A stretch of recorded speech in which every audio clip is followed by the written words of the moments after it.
करथे रे यादो डीजे में नाचे के, ओकर मन करथे रे यादो डीजे में नाचे के। नाचे के मन हा करथे, आए के मन हा करथे, नाचे के मन हा करथे रे, आए के मन हा करथे। ओकर मन करथे रे यादो डीजे में नाचे के, ओकर मन करथे रे यादो डीजे में नाचे के।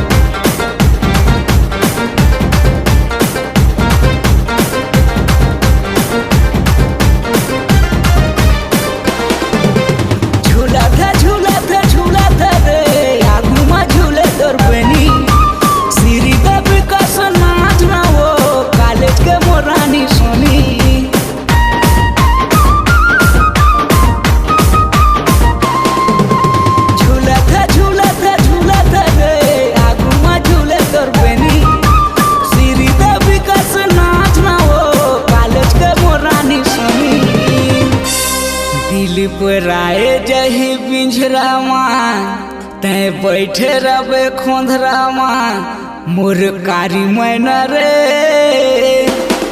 ओकर मन करथे रे यादो डीजे में नाचे के, ओकर मन करथे रे यादो डीजे में नाचे के।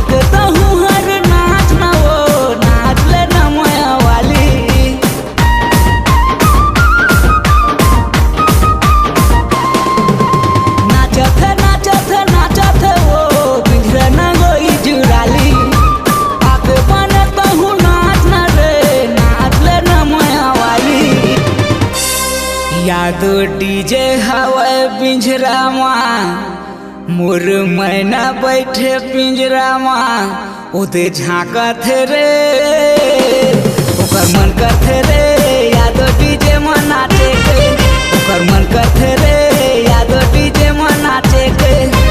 नाचे के मन हा करथे, आए के मन हा करथे, नाचे के मन हा करथे रे, आए के मन हा करथे। ओकर मन करथे रे यादो डीजे में नाचे के, ओकर मन करथे रे यादो डीजे में नाचे के। ओकर मन करथे रे झोले डाले में नाचे के, ओकर मन करथे रे कटघोरा पिंजरा जाए के। ओकर मन करथे रे सतीश भाई ला मिले के, ओकर मन करथे रे यादो डीजे में नाचे के। ओकर मन करथे रे कटघोरा पिंजरा जाए के, ओकर मन करथे रे यादो डीजे में नाचे के। आपकी आवाज ही आपकी पहचान है।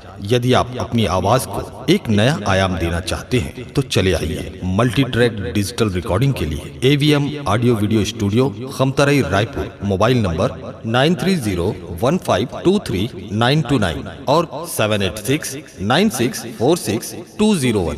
यदि आप नए एवं पुराने गीत सुनना चाहते हैं तो avmgana.com में जाकर गाना फ्री डाउनलोड करें और YouTube चैनल में AVM गाना और KK कैसेट्स को सब्सक्राइब करें।